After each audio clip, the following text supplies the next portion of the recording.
গতকাল election commissioner একজন পদত্যাগ করেছেন। সংবাদপত্রে দেখলাম বাংলার ওপরে যথাচ্ছার সন্ত্রাস, বাংলার ওপরে জোর করে নির্বাচনী ফোর্সফুলি দখল করবার যে প্রচেষ্টা, কেন্দ্রীয় সরকারের লুট করবার যে প্রচেষ্টা তিনি মেনে নিতে পারেননি।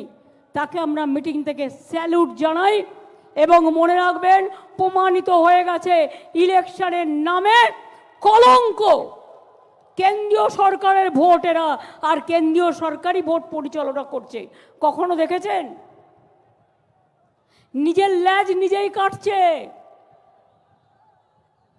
যে গাছের ডালে বসে আছে সেই গাছের ডালই কাটছে। গ্যারেন্টি কিসের গ্যারেন্টি? যে গ্যারেন্টির কোনো মূল্য নেই। 4 বছরে গ্যাসের দাম বেড়েছে কত?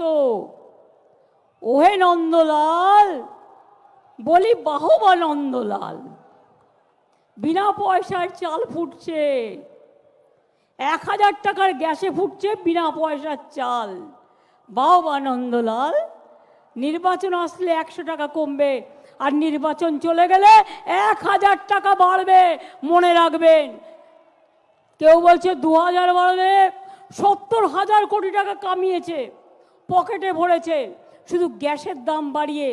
মনে ছিল না গরিব লোকেদের কেরোসিন নেই, তাদের কাঠ নেই, তাদের কয়লা নেই, তারা রান্না করবে কোথার থেকে? মনে ছিল না? কোথায় ছিল আপনাদের গ্যারেন্টি?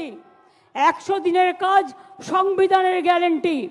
বলুন আপনারা, আমরা 72,000 কোটি টাকা খরচ করে 3 কোটির ওপর শ্রম দিবস বাংলায় তৈরি করেছি কি করিনি?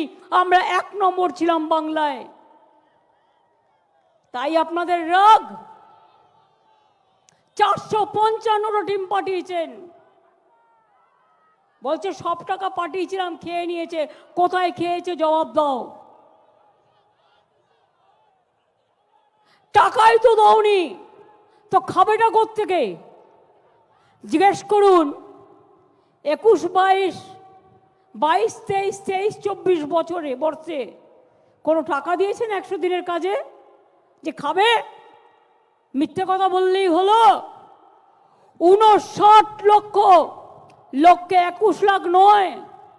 প্রথমে ভেবেছিলাম ওটা 21 লাখ, তারপরে ফিল্ডে সার্ভে করতে গিয়ে অভিষেকরা দেখলো এটা হয়ে গেছে 59 লাখ। 59 লাখ লোককে 100 দিনের কাজের টাকা আমাদের সরকার দিয়েছে।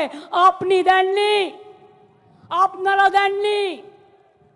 না দিয়েই বলছেন খেয়ে ফেলেছে। বলছে आवास योजना के लिए हम लोग 43,000 करोड़ दिया है, लेकिन आपको घर नहीं दिया, ये लोग खा लिया। আমি বলি মোদি বাবু, কথা বলছেন কিছু অফিসারের কথাই ঠিক আছে, তথ্যটা যাচাই করে নিন ভালো করে। আমরা বাংলায় 43,000 কোটি টাকা যেটা খরচা করেছিলাম, 2 বছর আগেকার কথা বলছি আমি, তাতেও আপনারা দিয়েছিলেন 29,000 কোটি টাকা, আমরা দিয়েছিলাম 20,000 কোটি টাকা। জায়গাও আমরা দিয়েছিলাম, 43,000 বাড়ি আমরা তৈরি করে দিয়েছিলাম। তারপর 2 বছর ধরে বাড়ির টাকা আপনারা 1 পয়সাও দেননি। 11 লক্ষ মানুষকে দেবেন বলে স্কুটিনি করার পরেও দেয়নি।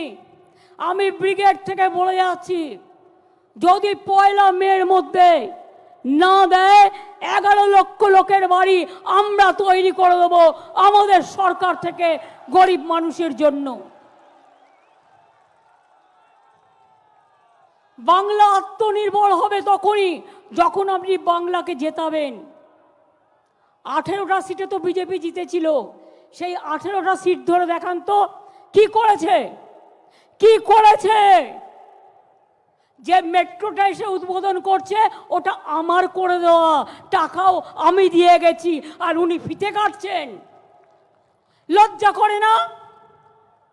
18টা এমপি জিতিয়েছিলেন বাংলার মানুষ, তারপর থেকে অত্যাচার শুরু করেছে। 2021-এ দেখেছেন অত্যাচার,